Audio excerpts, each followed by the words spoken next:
Selamat malam Bapak Ibu Saudara sekalian, senang sekali bertemu kembali dalam acara bulanan kita Menimbang Abraham Accord. Dan sudah ada bersama dengan kita tentunya Bapak Kiai Haji Mukti Ali Kusyairi dan beserta juga rekan-rekan dari para kiai dari Lembaga Bahsul Masail PWNU DKI Jakarta. Bersama dengan kita juga sudah ada Ibu Elisheva Stros sebagai pendiri SKM, dan Bapak Yohanan juga pendiri SKM, dan Ibu Abigail. Ibu Abigail ini akan membantu kita untuk translation, untuk penerjemahan. Dan narasumber kita juga sudah hadir, yaitu Mr. David Weinberg. Oke, acara malam ini adalah kerjasama antara SKM Indonesia dengan Lembaga Bahsul Masail PWNU DKI Jakarta dan juga Benewa Indonesia. Topik malam ini kan sangat menarik, yaitu adalah mengapa negara-negara Teluk mengubah haluan. Kita sudah tahu beberapa negara Teluk sudah mengambil keputusan untuk membuka hubungan diplomatik dengan negara Israel. Nah, sekarang kita akan diberikan latar belakangnya, diberikan pengertiannya, dan juga diberikan pemahaman mengapa mereka seolah-olah sepertinya mengubah haluan. Dan memang kenyataannya mereka sudah berubah haluan. Nah, narasumber kita malam ini adalah seorang yang sangat kompeten, yaitu Bapak atau Mr. David Weinberg. Beliau adalah seorang yang pernah menjadi penasehat dari Wakil Perdana Menteri Israel saat itu. Ya, tidak perlu berpanjang lama lagi, saat ini saya serahkan kepada Ibu Elisheva untuk memperkenalkan latar belakang sedikit daripada Bapak David Weinberg ini, seorang narasumber kita. Dan setelah itu Ibu Elisheva akan mempersilakan Bapak David Weinberg untuk memberikan materialnya kepada kita.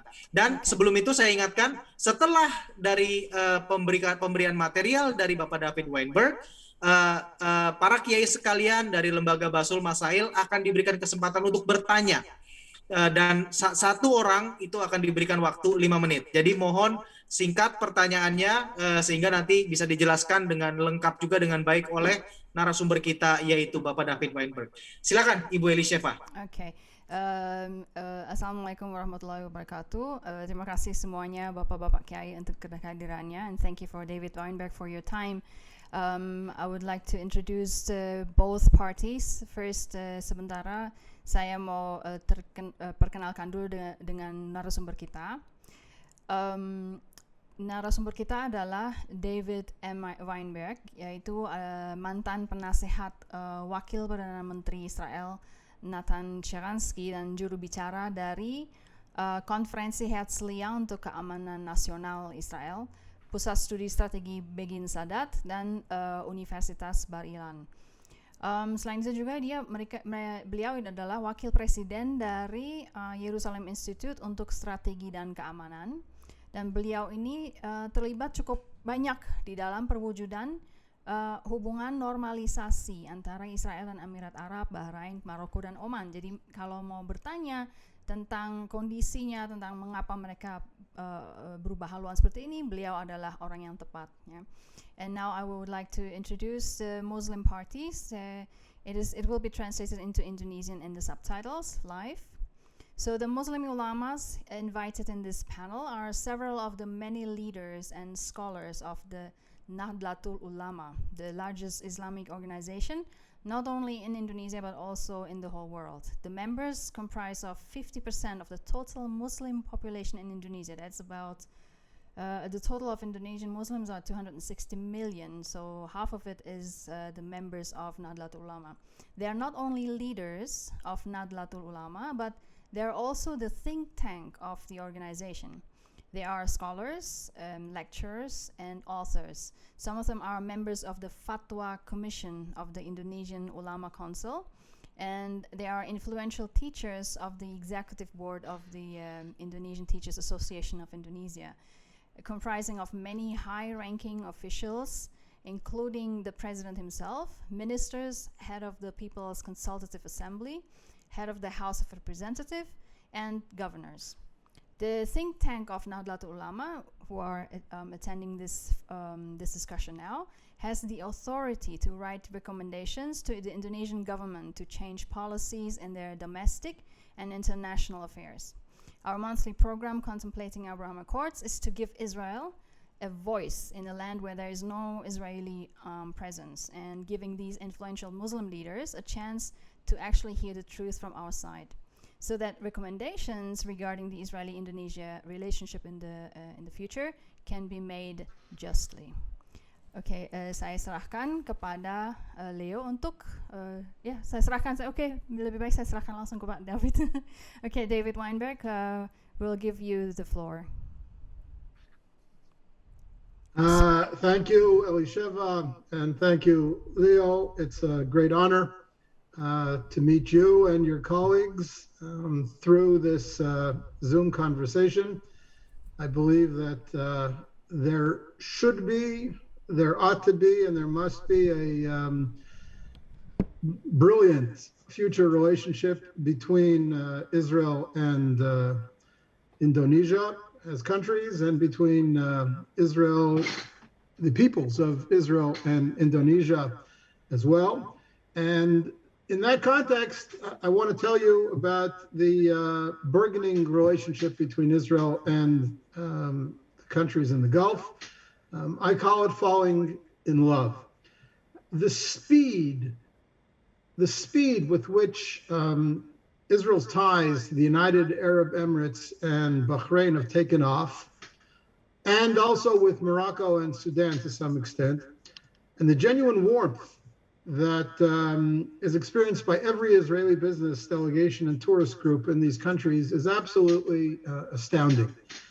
It is a lightning peace bonanza. It's a whirlwind of almost biblical proportions. Venture capitalists from Tel Aviv and Dubai, Abu Dhabi and Manama are scouting out joint investment opportunities in cybersecurity, fintech, health tech, environmental tech, agricultural tech, what's known as agrotech, food security, educational technology, bilateral business chambers have been established, including a Jewish Muslim Women's Business Council and a youth council. There was one Emirati investment banker who enthused to the New York Times recently that it's like falling in love. Trade between Israel and the UAE alone has already succeeded $350 billion just since last year. The two countries have signed more than 25 agreements in more than 15 sectors. Academics from Bahrain and the Emirates and Israel are cooperating now in each other's conferences. Two prominent Israeli think tanks, including my think tank, the Jerusalem Institute for Strategy and Security, have signed research partnerships with Emirati institutes. There are tourist packages now available for people in both countries, and as soon as we get over the corona restrictions, there'll be Gulf tourists coming to Israel too. There are 3 Emirati and 3 Israeli airlines already flying the route over Saudi Arabia between Israel and the Gulf. There's now a code sharing agreement for frequent flyers between El Al Israel Airlines and Etihad Airlines of the Emirates. There's a joint Israeli-UAE task force to study ways to boost technological cooperation. There's a tech zone that's been established with over 1,000 members, which invites entrepreneurs, senior businessmen, government officials, and technology companies to come together to discover the talent and resources that the two countries have to share. The Abu Dhabi Investment Office has opened an office in Israel. There is new cooperation in the field of AI, artificial intelligence, where a group called the Group 42 in Abu Dhabi is now partnered with the state-owned Rafael Advanced Defense Systems. It's an arm of the Israeli Defense Ministry to commercialize artificial intelligence and big data technologies. The Israeli Manufacturers Association has partnered with its Dubai counterpart, the Dubai Investment Development Agency, and they expect bilateral trade between Israel and the UAE alone to reach close to $4 billion within 3 to 5 years. And just several days ago, the Emirati Department of Health signed an agreement with the largest HMO, the largest health maintenance organization in Israel, the Clalit HMO, to sponsor visits of doctors between the two countries and to advance work in telemedicine, which is treating patients over the internet. And hundreds of Emiratis in long robes and kanduras and Israelis in kippot, skull caps, gathered last month at a global investment forum in Dubai, co-sponsored by the Jerusalem Post newspaper here in Israel and the Khalij Times in Dubai. And this, despite the fierce war that Israel had just fought with Hamas in Gaza and Palestinian radicals in Jerusalem. I could go on, but I think the examples I've given are sufficient to demonstrate the fact that there are real beginnings to people-to-people engagement, something that Israel has never enjoyed with the publics in Egypt and Jordan.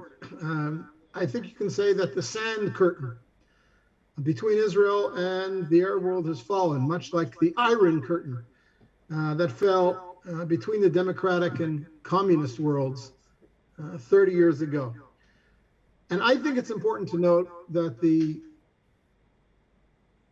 pursuit of peace with Israel by the Gulf states and the Moroccans and Sudanese as well in Africa appears to be genuine. It's backed by a discourse of religious moderation and broad-mindedness that is deep and admirable. It's a discourse of reconciliation brought to the fore by the Abraham Accords that were brokered by the previous US administration, the Trump administration. And by specifically referencing the Abrahamic roots, the common heritage of Muslims and Jews through Abraham, the biblical figure of Abraham, in the founding document of this process of normalization of tides, by calling these various peace treaties the Abraham Accords, they implicitly acknowledge that Jews are a biblical people, indigenous to the land of Israel. And this is a revolution. This is a real revolution. It's a rejection of the ongoing radical Palestinian campaign to deny and even criminalize the Jewish people's historic rights in Israel. This is an absolute revolution. I'll go even further. As I read them, the Emiratis and Bahrainis want to redefine their self-identity and the global image of Arab Muslims in a way that blends enlightenment with tradition. Affiliating with Israel fits perfectly into this agenda, aside from the security and the economic benefits that will come from partnership with Israel. And indeed, these Gulf Arabs see themselves as people and as nations who successfully blend tradition with modernity, ancient tradition with culture and ethnic identity, with modern progress and ambition. That's how they view Israel as well. When I was in the Gulf last December, the Emiratis that I met told me that they see the main problem in the Middle East as being religious hatred. Religious hatred has become a political currency, a hypocritical and volatile currency. Iran invests heavily in religious hatred, hatred of Israel, hatred of America, hatred of the West, and hatred of other Muslims who don't follow their line, the radical Shiite line of thinking. And the Iranian Revolutionary Guards relies on religious hatred to mobilize and radicalize young men to their ranks. So do Turkey and the Muslim Brotherhood, ISIS, and Al-Qaeda. Therefore, the Emiratis see themselves as victims of decades of media brainwashing in support of narrow agendas, which means radical Islamic agendas, and immature thinking, meaning Palestinian thinking. These people always need an enemy to hate. And I met think tank leaders in the Emirates and Bahrain who talked about the need to increase tolerance and respect and not to pose a threat to the world or to Israel, and to take, as I said, religious hatred out of the equation and to move Israeli-Arab ties to the level of normal state-to-state relations, and hopefully setting an example for other Arab and Muslim countries in the region and around the world. The Emiratis are even talking about exporting their educational curriculums, which teach religious and ethnic tolerance and the value of scientific and critical humanistic thinking. They're thinking of taking these school curriculums and launching them on some sort of distance learning program for high school students or college students, to Arab and Muslim students from Morocco all the way through to Iran and Indonesia. And over time, hopefully these educational products can have a real moderating impact. Now, I think it's important to recognize that not everybody around the world has been so welcoming and enthusiastic about the Abraham Accords and Israel's new ties with the Gulf countries. For the very hard left, the extreme left, they find it hard to accept that Israel is a force for good and for security and for knowledge and for prosperity and for stability.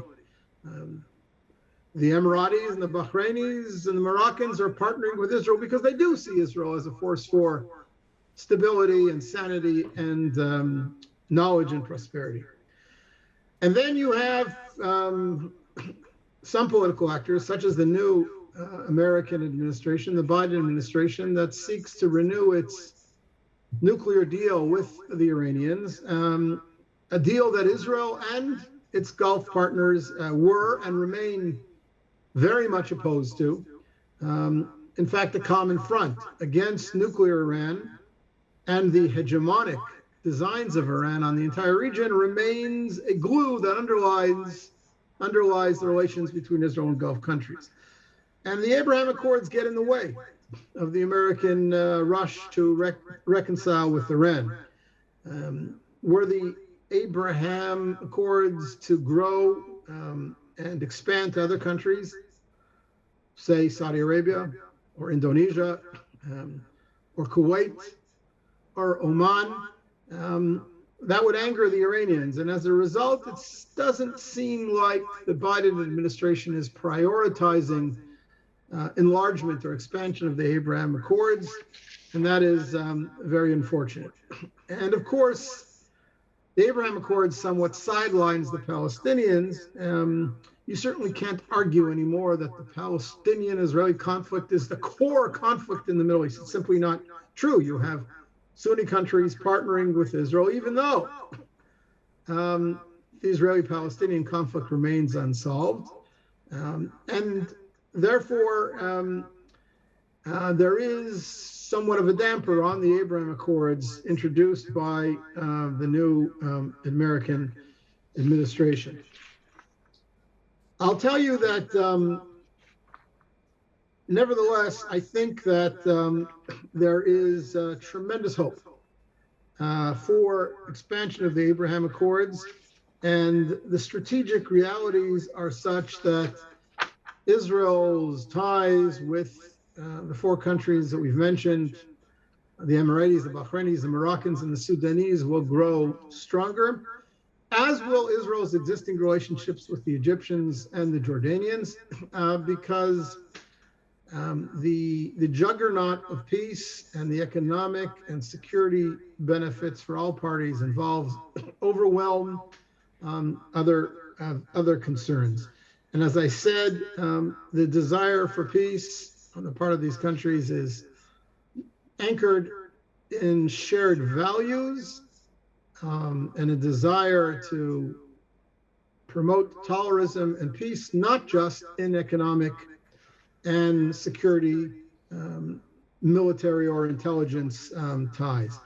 And the more businessmen and tourists from all parties visit each other, and I'm sure it will increase dramatically once Corona restrictions fade away.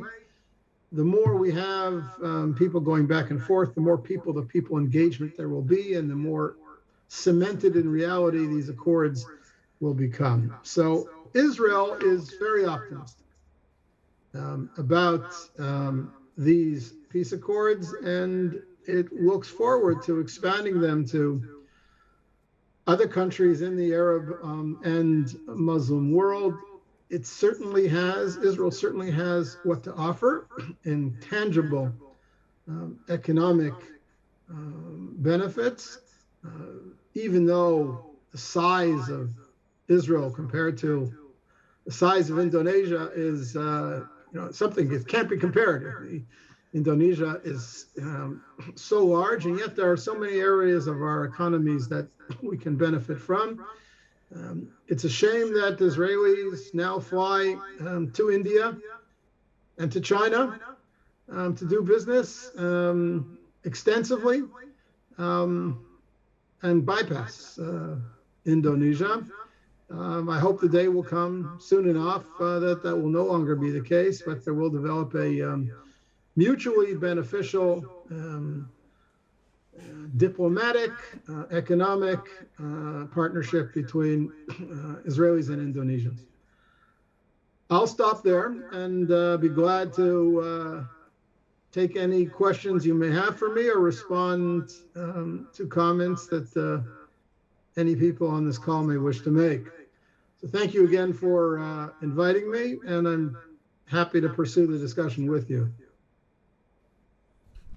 Okay, thank you so much, Mr. Weinberg. What a very beautiful explanation, and definitely we should be, as an Indonesian, and especially for the government later on, hopefully they will forge together the mutual relationship and diplomatic relationship.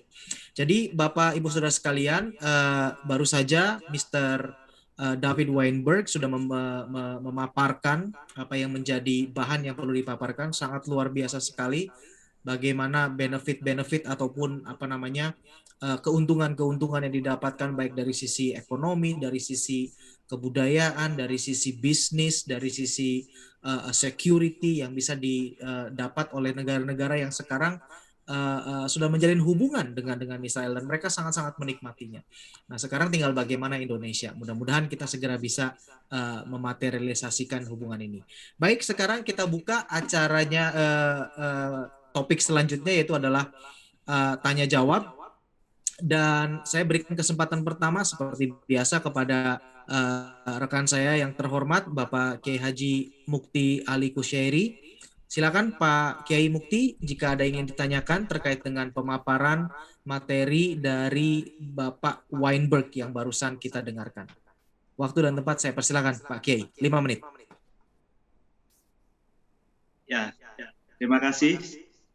Selamat malam untuk orang Indonesia, selamat siang ya, atau sore nih di Israel. Sore. Ya, selamat sore Pak David Weinberg dan Ibu Eliseva. Semoga kita senantiasa diberi kesehatan selalu dalam situasi krisis kesehatan COVID-19 ini ya. Amin. Saya menikmati sekali penjelasan dari Pak David. Pak David ini saya melihatnya orang lapangan, artinya bukan sekedar orang yang bekerja di atas meja, tapi juga bekerja di lapangan, berdiplomasi dan tahu betul di lapangan, realitas yang ada di lapangan.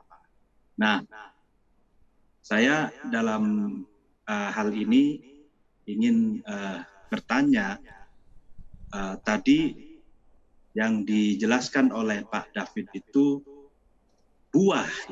buah dari normalisasi yang akan didapatkan oleh masing-masing pihak, baik Israel maupun negara-negara yang disebutkan tadi. Buah atau ya apa yang dipetik, apa yang dipanen nanti hasil dari normalisasi itu. Nah, tapi saya belum mendapatkan penjelasan tentang dinamika proses seperti apa dinamikanya sebelum normalisasi itu terjadi. Yang pertama, tentu saja mungkin ada semacam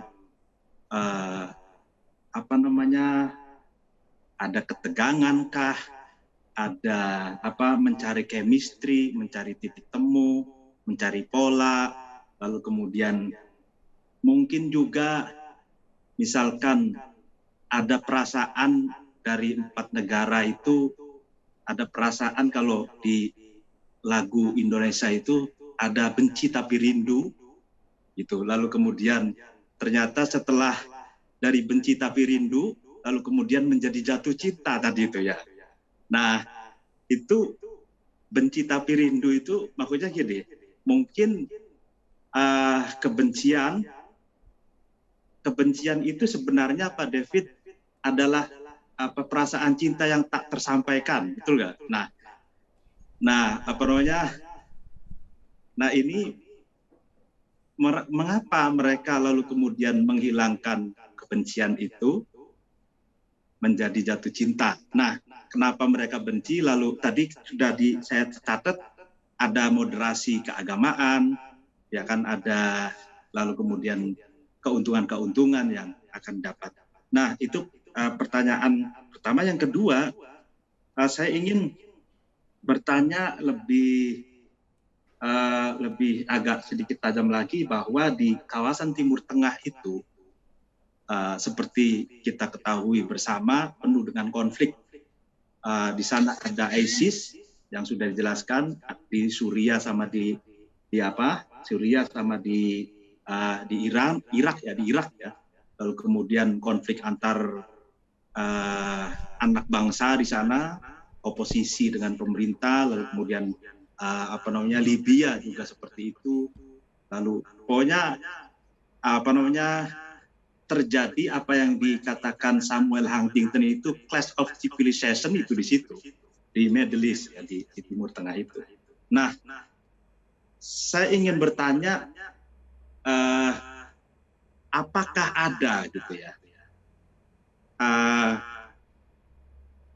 kekhawatiran gitu ya dari 4 negara itu atau negara yang ada di Timur Tengah soal keamanan mereka sehingga perlu merapat ke Israel karena rupanya di Timur Tengah itu ngeri-ngeri sedap gitu kalau bahasa kitanya, karena mudah terbakar, mudah konflik, sehingga meskipun negara Israel secara kuantitatif itu kecil, tapi secara kualitas itu dahsyat dan besar gitu. Nah, sehingga merapat ke Israel. Lalu kemudian apakah ada merasa keterancaman dari isu Sunni Syiah, dan lalu kemudian dari soal kontestasi yang selama ini terjadi, meskipun itu seperti seperti orang saling mengancam, tapi itu hanya ancaman-ancaman antara Israel dengan Iran. Tuh. Apakah mereka ini ada pertimbangan daripada memilih Iran, mending milih Israel seperti itu. Ibarat orang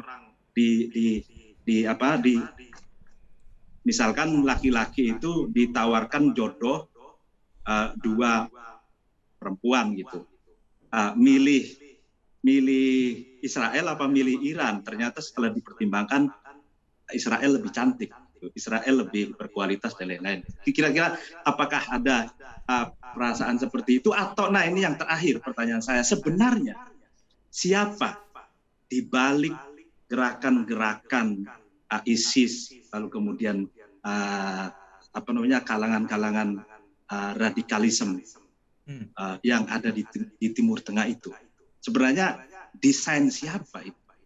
Lalu kemudian kok bisa memporak-porandakan beberapa negara.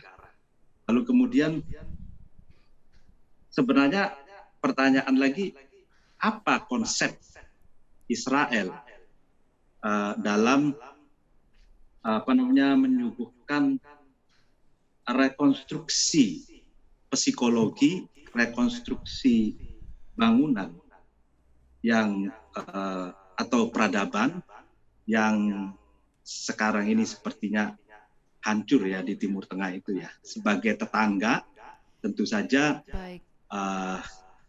itu pastikan ada pikir-pikir kok tetangga saya ini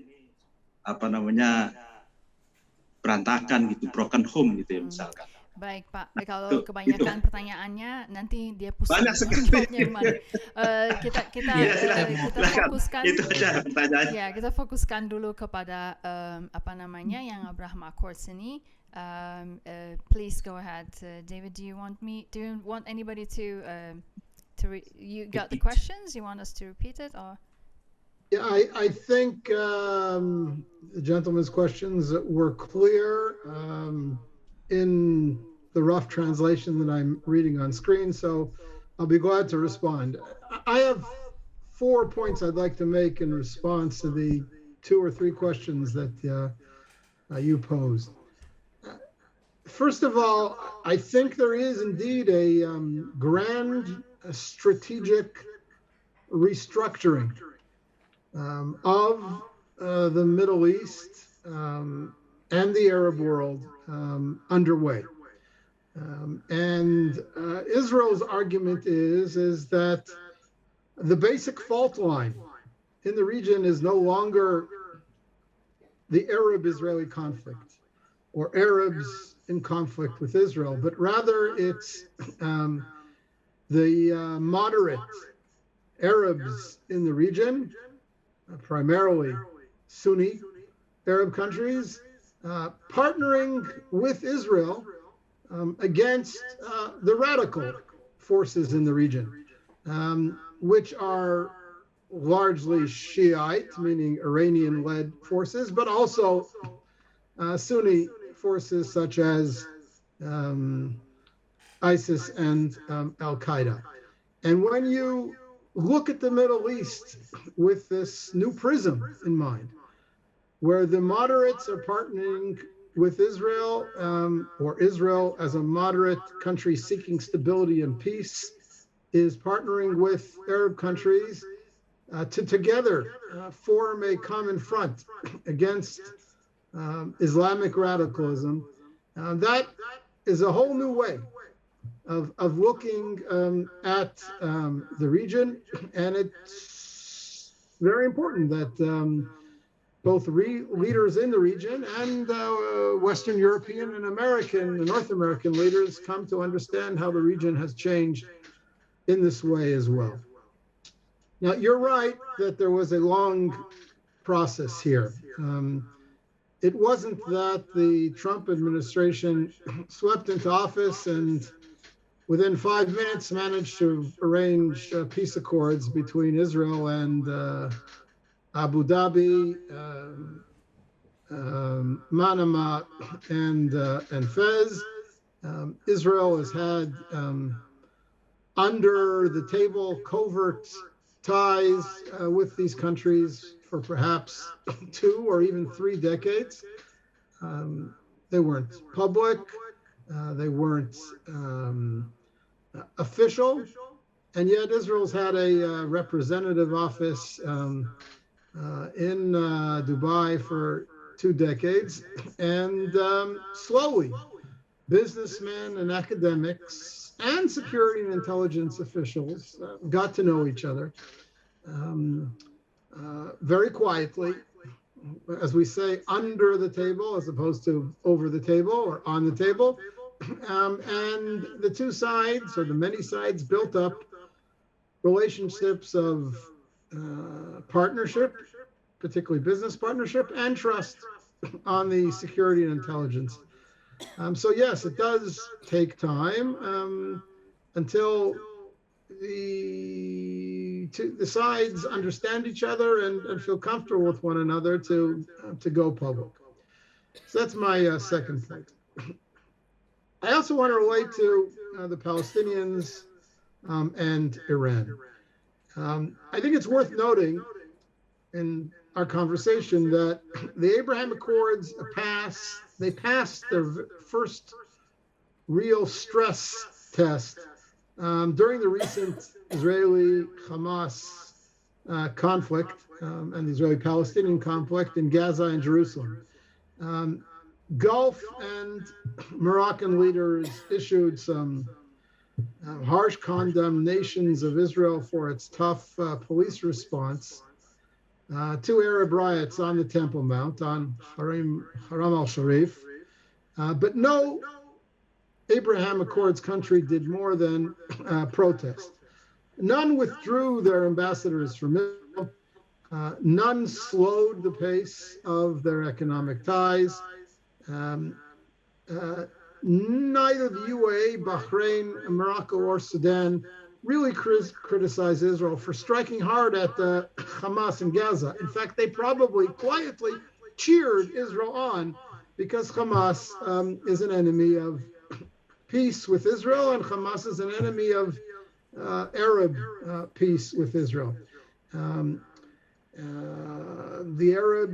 Emirati foreign minister called for urgent dialogue for peace. In short, none of the Abrahamic Accord countries added to the diplomatic pressure on Israel in any substantive way. If there is any real shadow hanging over the future of Abraham Accord type relationships between Israel and Arab countries, it's not the Palestinians, which frankly seem incapable of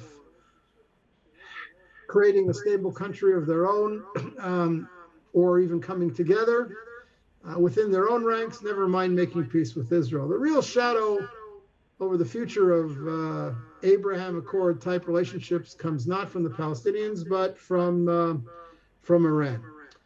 And if Washington goes soft on Iran's nuclear program and dials back its commitment to countering Iran's regional hegemonic ambitions, it seems logical on the one hand that Gulf countries will bandwagon with Israel. They'll seek to further strengthen their security and diplomatic ties with Israel, because Israel will remain engaged long term in a shadow war with Iran, and probably increasingly in a very public war against Iran's designs.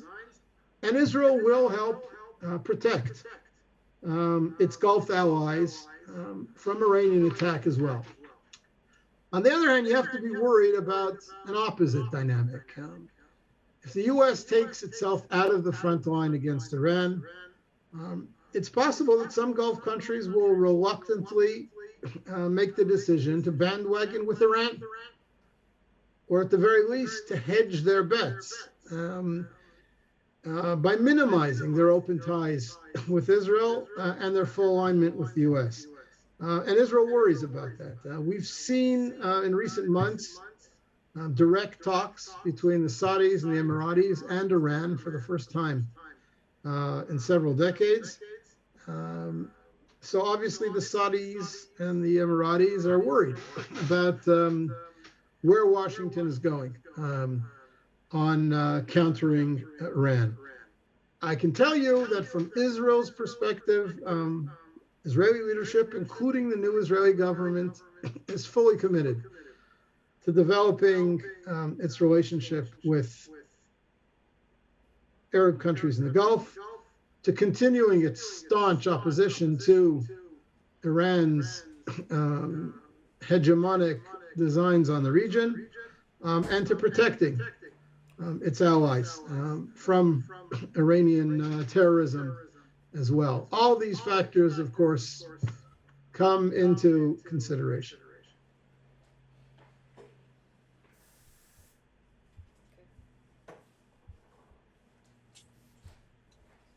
Oke, baik. Saya harap penjelasan dari Mr. David Weinberg bisa diterima dengan baik oleh Pak Kiai Mukti dan rekan-rekan semua. Nanti pada gilirannya mungkin kita akan bisa kembali kepada Kiai Mukti lagi jika pertanyaan dari dua Kiai lainnya sudah kita akomodir Kiai. Sekarang saya akan menuju kepada yang kedua, yaitu yang akan terlibat dalam diskusi kita, yaitu Kiai Roland Gunawan. Apakah Kiai Roland masih ada bersama dengan kita? Kalau saya lihat masih ada. Ya, ada. Mungkin bisa di Baru Kasyem. Mungkin oke, silakan. Jika begitu silakan Kiai, pertanyaannya untuk Mr. David Weinberg 5 menit. Terima kasih atas kesempatan ini. Saya senang sekali berdiskusi pada momen kali ini. Terima kasih kepada Mbak Syefa, terus juga kepada Pak Leo dan teman-teman juga Mbak Abigail. Kalau melihat paparan dari Pak David tadi, sebenarnya banyak sekali ya manfaat yang diperoleh gitu ya, akan diperoleh Indonesia jika membuka hubungan diplomatik dengan Israel. Misalnya seperti negara-negara teluk seperti Bahrain dan yang lainnya ya. Uni Emirat Arab. Tetapi anehnya ya ada sebagian pengamat yang mengatakan bahwa Uni Emirat dan Bahrain itu sepakat untuk menormalisasi hubungan mereka dengan Israel itu karena adanya tekanan dari Trump saat itu ya. Karena pertama AS itu merupakan sekutu dekat dengan kedua negara tersebut.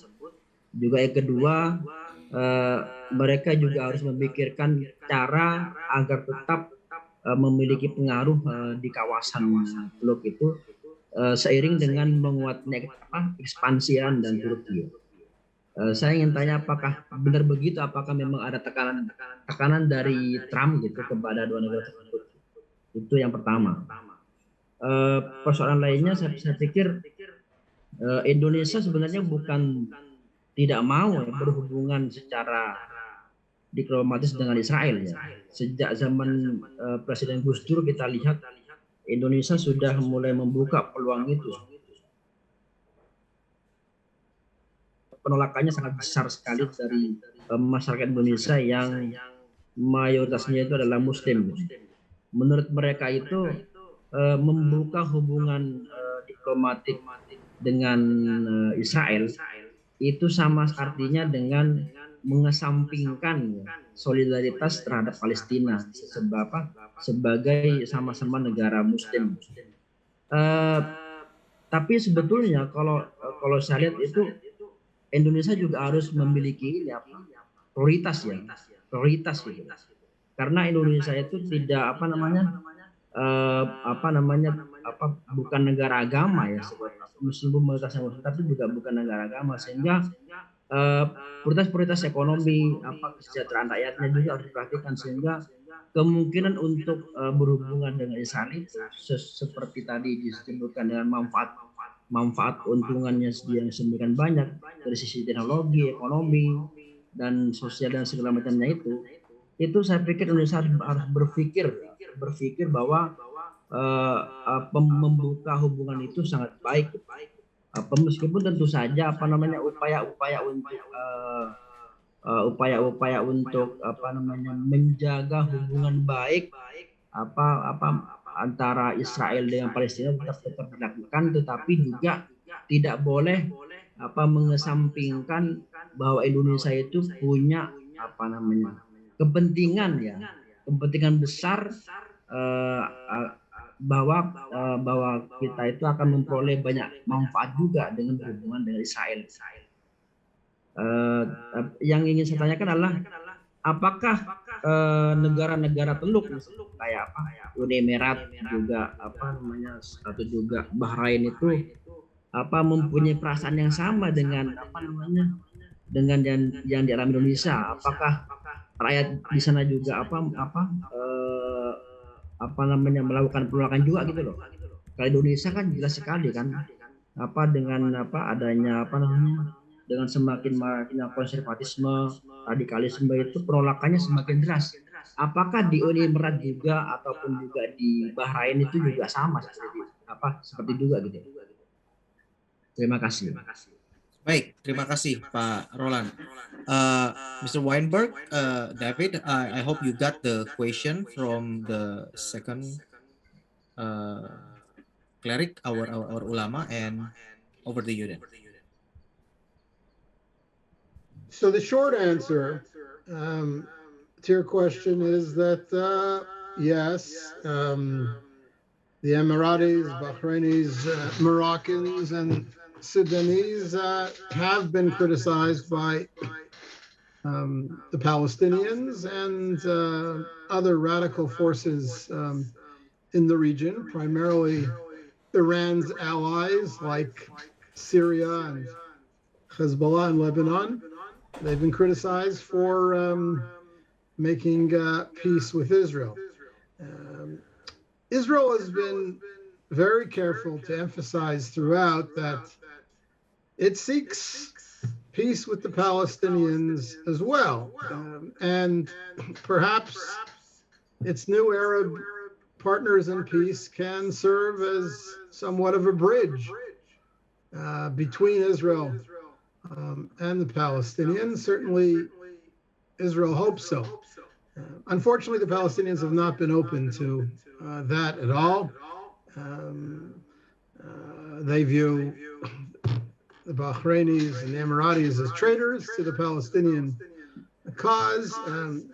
For the last 20 years, the Palestinians have basically sat back and expected the world community to deliver Israel to them on the most radical Palestinian terms, which are unrealistic. And Israel hopes that the Abraham Accords will help bring about the emergence within the Palestinian community and Palestinian politics of a new generation of more realistic Palestinian leaders who are prepared to compromise with Israel, are prepared to take advantage of the benefits that peace and stability would bring to their people, to their cities, as well as to Israel, instead of holding out for and ever for some sort of what they call a solution that the world would impose on Israel, involving complete Israeli withdrawals from every last inch of land claimed by the Palestinians, including a division of Jerusalem into two capitals. Those are ideas that are no longer realistic. There will be no peace between Israel and the Palestinians if the Palestinians hold to all demands of theirs, demands that Israel considers unrealistic and impossible to implement. So I think it should be possible. I think the Bahrainis and Emiratis are showing that it is possible, both to be willing to play an active role and support a renewed Israeli-Palestinian peace process, a realistic peace process, while not letting the development of their ties to Israel be held hostage to Palestinian rejectionism and radicals. The Bahrainis and Emiratis say openly, I heard it myself, they say it in their media, that they're not willing to wait any longer for moderation and political maturity to emerge in the Palestinian community. They're prepared to play a role in helping bring that about, but they're not prepared to have their national interests be held hostage to Palestinian rejectionism forever and ever. It's obviously not an easy diplomatic path to take, and I understand from your question that this is difficult for Indonesia as well, but I think that that Bahrain and the UAE have shown that it is possible. Okay, so thanks for the answer, Mr. Weinberg. But there is one question that might be you haven't touched that, because the first question is there any pressure from President Trump at that time? Pressure for Bahrain, UAE, Sudan, and those four countries. Pressures in a negative way. How do you respond to that? Is that true? So my answer is no. Clearly, the Trump administration played an important role in bringing about the Abraham Accords. It offered inducements, encouragements, candy, goodies to encourage each of the four countries that have recently signed peace agreements with Israel. And that's how it works in international politics. The Emiratis received the F-35 jet fighter, something they've been after for a long time. The Bahrainis received a number of new economic accords. The Moroccans received American recognition of their occupation of the Western Sahara. The Sudanese were taken off the list of American countries that sponsor terrorism and promised significant aid packages. None of that, in my mind, none of that diminishes the worthiness of the peace accords. Peace is best brought about not just by empty positive sentiment, but also by interests, political interests, hardcore economic, diplomatic, military and security interests. That's what will guarantee that these accords last. So yes, the Trump administration played an important role, but I don't think that any of these countries would have gone forward with the peace treaties with Israel had it not been clearly in their own national interest to do so. And I don't think that any type of negative pressure or threats from Washington would have succeeded in bringing these accords about, again, if it wasn't in the national interests of these countries themselves. Wonderful. So a follow-up question from my side before we move to Kiai Ahmad Hilmi. How about Saudi? How do you see Saudi will place here? Will they be also join the bandwagon of Abraham Accord soon, or how long it is, or when and how about the Saudi? So that is an excellent question. And I could just as easily turn the question around and ask you, help me understand Saudi Arabia, and help us get a sense of, how far away or how close might Saudi Arabia be to making a public step towards Israel. Now, I think it's obvious to everyone, certainly it is to Israel, that Bahrain and the UAE would not have dared to sign their peace treaties with Israel without what we call a green light, without the approval of Saudi Arabia. And all these business and tourist delegations could not be traveling back and forth without Saudi permission to fly over Saudi Arabia, which is another very new development and a clear sign that Saudi Arabia wants to see these relationships develop. And I think most analysts believe that the Crown Prince in Saudi Arabia, Mohammed bin Salman, MBS as he's known in short form in the West, is very positive about moving forward. But Saudi Arabia is a complicated country with very conservative religious clerical elite and thousands of princes, and it's hard for Israel to have a good sense of what the internal dynamics are in Saudi Arabia. So I don't want to speculate about them. I'd be glad to hear your analysis of where the Saudi royal courts and the various factions within Saudi Arabia might be going. Saudi Arabia is, of course, a much bigger country, not just in physical size, but also in terms of its population than the Emirates are or Bahrain is, and that must have some role to play in Saudi calculations as well. I would like to believe that over the next 5 to 10 years, Saudi Arabia would make a next public move towards Israel into some level of open diplomatic ties.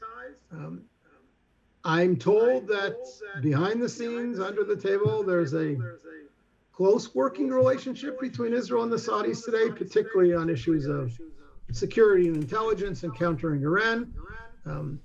When will Saudi Arabia be ready to make a next step and more openly, publicly, embrace ties with Israel is a very good question, and I don't have a better answer to give you than the one that I just offered.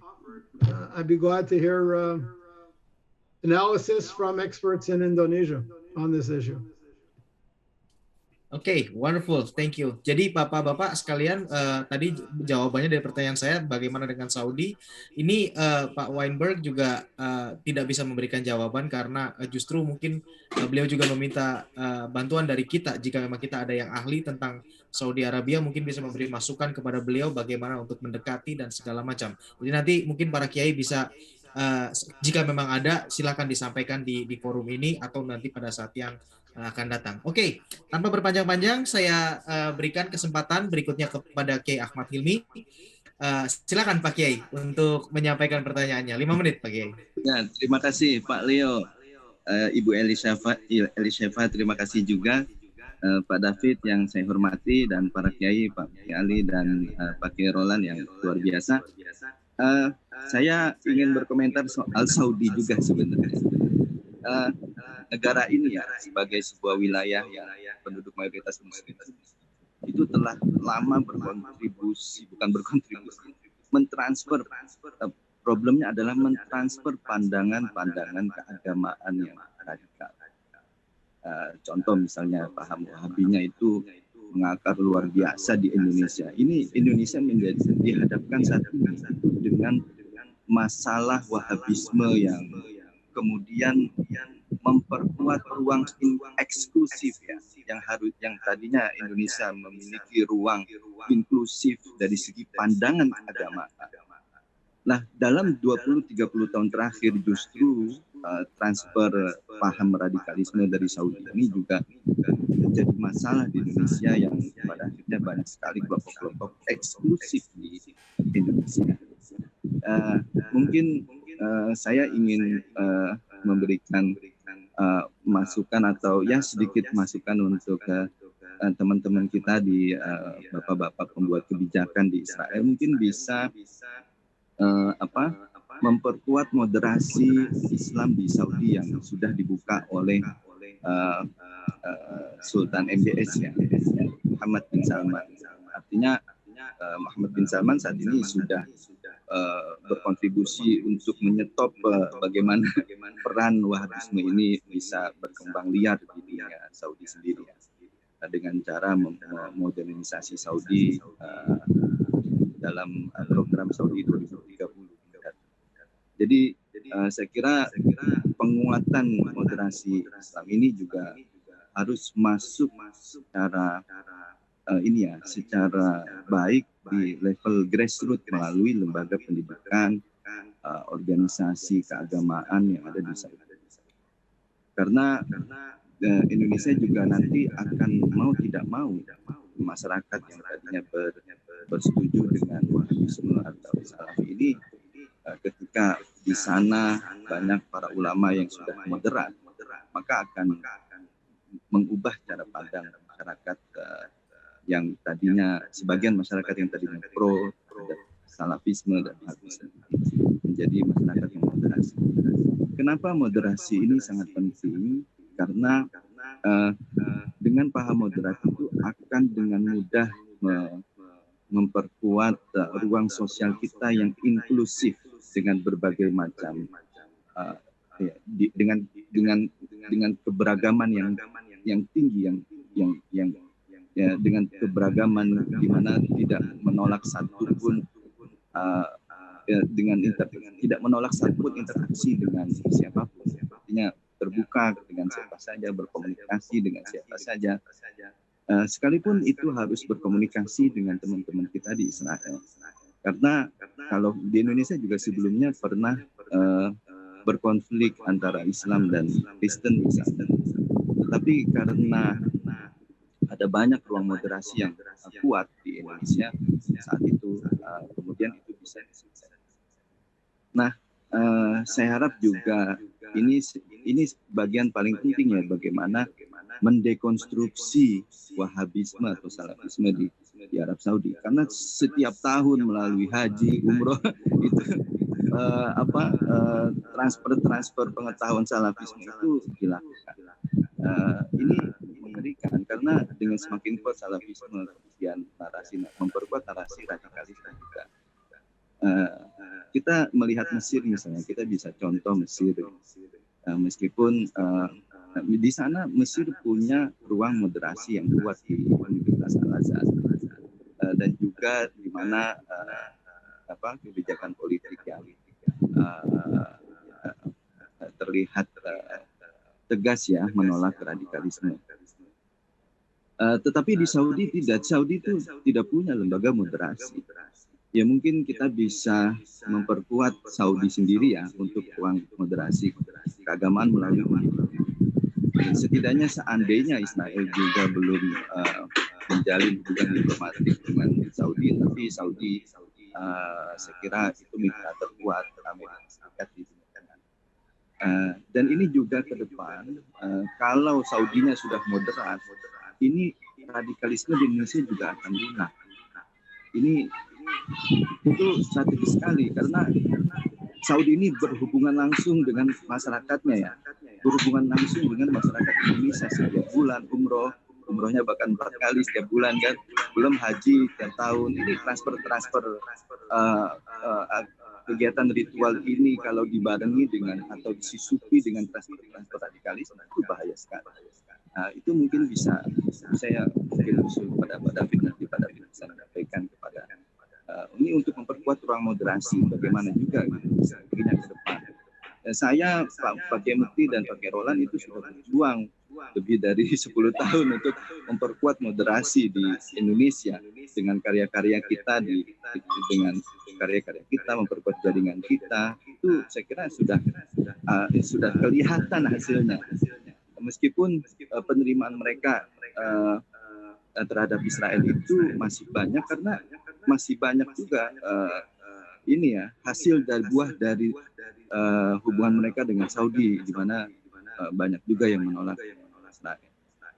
Dan juga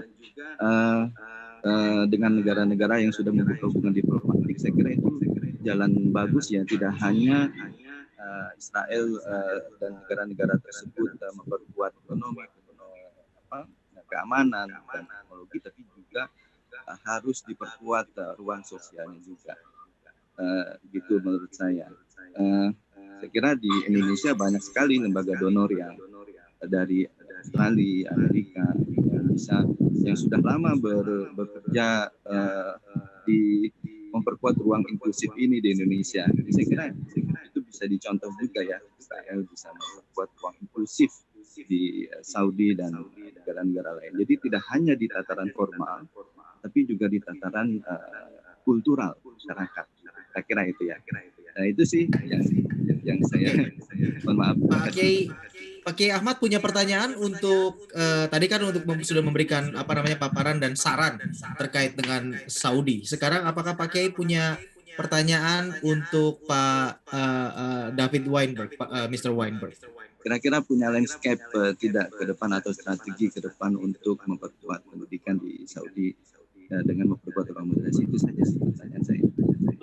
Oke, baik. Mr. Weinberg, did you get the question?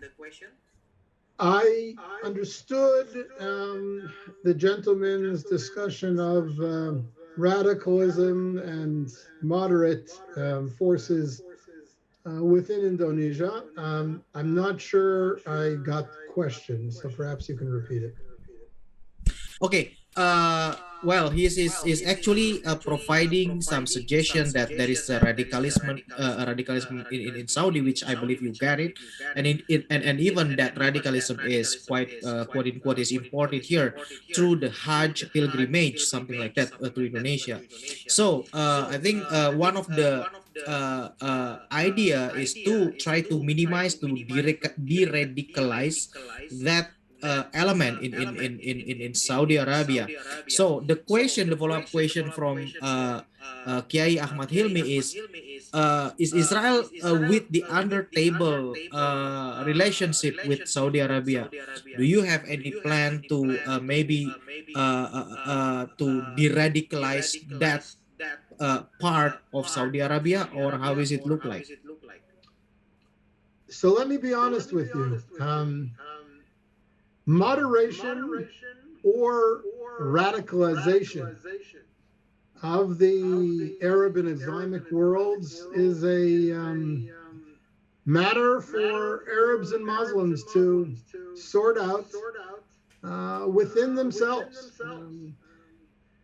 It's not for Israel or for America or for France or for Canada to attempt to be an agent of religious and cultural change in the Muslim and Islamic world. This is a tug of war that is, I understand, underway in many parts of the Arab world and the broader Muslim world, and clearly we have an interest in seeing the forces of moderation and tolerance gain an upper hand and become the majority opinion leader. But this is a battle that ultimately you have to fight for yourselves. There is clearly Israel can do its part by seeking to moderate the conflict with the Palestinians, to be shown as treating its own Arab population within Israel better than ever. There are certain things that Israel can do to make it easier for moderates in the Arab world to overcome their more radical internal adversaries. But ultimately, this is a battle that you have to fight for your own countries and for your own religion. Can't expect Israel or Jews around the world to go to battle with radical Islamists. There are Jewish organizations around the world, beginning with the World Jewish Congress and the Simon Wiesenthal Center and the American Jewish Committee and others that have been active in reaching out to countries in the Arab world, such as Morocco and Indonesia in recent years, and creating a dialogue that will that helps those people in Indonesia who seek a new relationship with the Jewish people to gain a better understanding of what it is that most concerns us. But in the end, it's your battle to fight, and I hope I mean the forces of tolerance and broad-mindedness and critical scholarship and moderate thinking win the day. I wish you luck for us all. Wonderful, thank you. Ibu Elishefa, shall I go over to Pak Kiai Mukti for the last question maybe? Do we still have time? Are we okay with that? Yeah, we still have 15 minutes, but before we go back to Pak Mukti, I'd like to ask you a question from myself though. Who do you think is the next, who does Israel think that is the next country that will join the Abraham Accords? Who's the closest possible? I heard somebody says Indonesia, but I'm not sure. What do you think? It may be an additional country in Africa. It may be an additional country in the Gulf. I do not have any solid indications that it's likely to be Indonesia, although that would be wonderful. I don't know the answer to your question. Oke, Pak Kiai Mukti, silakan Pak Kiai. Jika ada yang mau ditambahkan tadi terkait dengan mungkin ada pertanyaan yang belum diucapkan atau belum disampaikan, silakan. Terima kasih. Enggak sih, cuman saya lihat Pak Leo pakai belangkon bagus sekali itu. Jadi saya sih intinya ini bagaimana gitu loh, bagaimana Abraham Accord itu berhasil dipraktekkan dalam kenyataannya, bagaimana proses perjuangannya sampai tanda tangan perjanjian, lalu kemudian buahnya. Jadi sehingga ini menginspirasi negara lain atau think tank atau komunitas-komunitas seperti kita ini belajar bagaimana sih proses proses berdarah-darahnya, proses jatuh bangunnya, diplomasi membangun dari tadi itu kan di bawah meja kan, hubungan dengan 4 negara itu di bawah meja, lalu kemudian tadi ada faktor mendapatkan lampu hijau dari Arab Saudi, karena kan di Teluk itu sebenarnya yang punya kekuatan tanda kutip agak powerful itu kan Saudi gitu. Jadi saya mulai menangkap itu puzzle itu, tapi masih mungkin butuh lebih mendetail lagi gitu ya. Biar maksudnya kalau kita ingin mengambil inspirasi dari perjuangan ini gitu, setidaknya kita dapat gambaran polanya gitu. Jadi kayak ibarat kita bikin baju itu kan ada pola gitu. Sudah ada polanya. Ya, jadi kita bisa punya gambaran yang lebih jelas gitu. Pola perjuangan gitu, pola perjuangan menuju normalisasi itu gitu. Apakah misalkan dari semua aspek gitu ya. Dari semua aspek, bukan hanya dari aspek politik, tapi aspek-aspek budaya, moderasi dan lain sebagainya. Sebenarnya itu saja, mungkin itu yang sebenarnya, karena kan kita kan ini Ibu Eli, kita kan ingin mengambil inspirasi ini kan sebenarnya. Oke, coba kita tanyakan ke Mr. Weinberg, Pak. Mungkin beliau punya. Do you got a question, Mr. Weinberg, on? Yes. We have a pattern to learn, a blueprint sort of to refer to, so that this think tank can be patterned into that blueprint. Okay, there are at least 4 pathways that have been pursued between Israel and various Arab countries in the region towards normalization of relations and eventually peace treaties. The first is indirect dialogue through Jewish organizations around the world, as I mentioned just a few moments ago. I know that the Simon Wiesenthal Center has been very active in pursuing a dialogue with certain Indonesian leaders, and Israeli figures can be brought into such a dialogue as well. That's number one. Number two, in many cases, it was businessmen that forged the initial contacts. You find an area in which Indonesian and Israeli businessmen have a strong interest and a need for business partnership, and you develop that relationship as a way of moving towards a better political relationship. Third of all, of course, has clearly been the intelligence and security ties.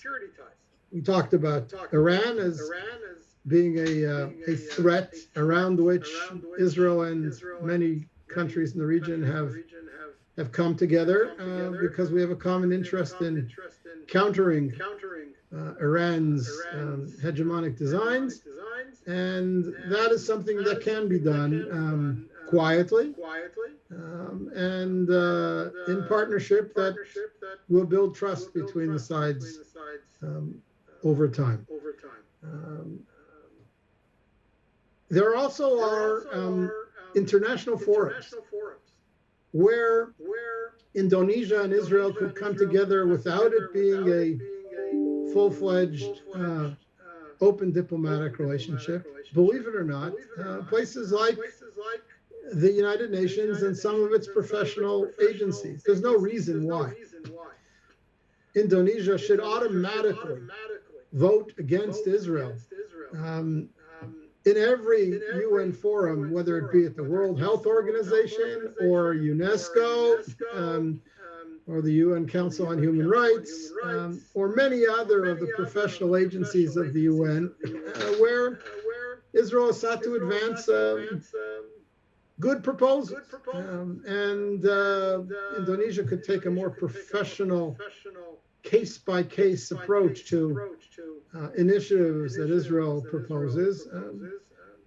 Israel proposes a new regime for monitoring malaria in the Middle East and flocks of locusts that affect Egypt and Jordan and Morocco. And there's no reason why Indonesia should vote against that just because it comes from Israel. There are ways of signaling, a more practical and moderate approach to Israel through voting patterns and discussion in professional UN forums.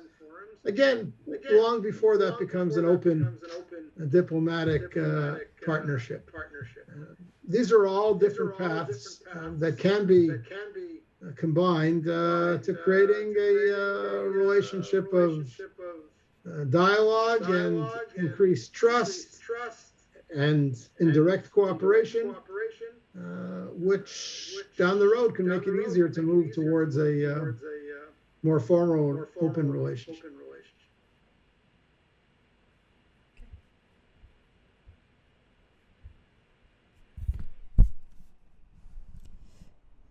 Leo, you're muted. Yes, can't hear you. Sorry, I was talking while I'm mute. Okay, so I was just saying that we are reached the end of our 1.5 hours. Time flies so fast. So, Ibu Elisheva, do you want to make any final comments or before we close? No? Okay. So I think thank you so much, Mr. David Weinberg, for your time. And definitely this is a very good opportunity for us to learn from you, to understand the situation, what you have been done and also you explain to us what happened with the 4 countries that have already been with the forged the diplomatic relationship with Israel. So hopefully we can learn that, and we can continue our journey towards the normalization of the diplomatic relation to Indonesia. Pak Kiai Mukti, terakhir Pak, 2 menit, ada yang mau disampaikan? Setelah itu saya akan tutup. Oke, sebentar saya cuma tambah sedikit. Diskusi ini bisa dimungkinkan untuk diadakan atas sponsor dari ITS Technologies, sebuah perusahaan distributor social energy equipment yang berbasis di Inggris. Ya, Pak Mukti yang terakhir. Ya, silakan Pak Mukti, 2 menit Pak, closing remark. Oh iya, terima kasih. Terima kasih Pak David Weinberg. Kami sudah mendapatkan informasi dan mendapatkan pelajaran dari Pak David. Semoga kita bisa berjumpa kopdar ya, ketemu langsung, biar kita bisa ngopi bareng di Israel. Nah, jadi terus terang ini sangat penting, dan nanti transkripnya minta ya Ibu Elisa Pak untuk kita, dan ini Pak David, kami punya rencana sedikit komunitas koalisi kita ini 3 hal. Yang pertama, kita ingin mengadakan penelitian. Hasil penelitian itu dibukukan, karena lalu kemudian disusun semacam rekomendasi gitu. Karena bagi kami di sini itu edukasi itu sangat penting, itu baik dari high class atas sampai bawah itu perlu edukasi dan informasi, karena informasi yang sampai ke kami itu kan seperti Ibu Eliseva tahu sendiri bahwa banyak hoax gitu, banyak hoax dan banyak reduksi gitu, sehingga butuh mendapatkan informasi yang lebih steril gitu, yang lebih higienis gitu, ibarat makanan, dan itu perlu melakukan penelitian dan edukasi serta sosialisasi, karena seperti yang dijelaskan tadi Kiai Roland, bahwa di sini itu ada penolakan yang keras tadi itu salah satu, dan Kiai Hilmi juga bilang ini investasi kekerasan itu justru muncul dari impor dari Arab itu ya, kalau kita istilahkan dengan transnasional itu. Nah, kita tetap membentengi itu, semoga tidak terjadi seperti yang ada di Timur Tengah itu ya. Nah, intinya seperti itu Pak David. Jadi mohon bimbingannya, mohon arahannya. Kami ini, koalisi ini ingin memberikan informasi dan pengetahuan yang lebih jujur kepada masyarakat kita gitu. Mungkin itu saja. Terima kasih waktunya Pak Leo. Aduh, hebat sekali. Belangkonnya itu dikasih ke Pak David, dikasih belangkon itu. Saya bawakan nanti Pak. Baik, terima kasih sekali lagi Pak Kiai Mukti. Thank you so much Mr. David Weinberg for your time, for your precious time. Dan sekali lagi kita akhiri sesi kita. Dan terima kasih atas para juga untuk sponsor dan semua yang sudah terlibat. Tanpa perlu berpanjang-panjang, saya ucapkan assalamualaikum warahmatullahi wabarakatuh. Shalom aleichem, dan kita bertemu kembali Retraut. Shalom. Shalom. Toda rabah. Thank you. I salute you. Yeah. Thank you. Thank you.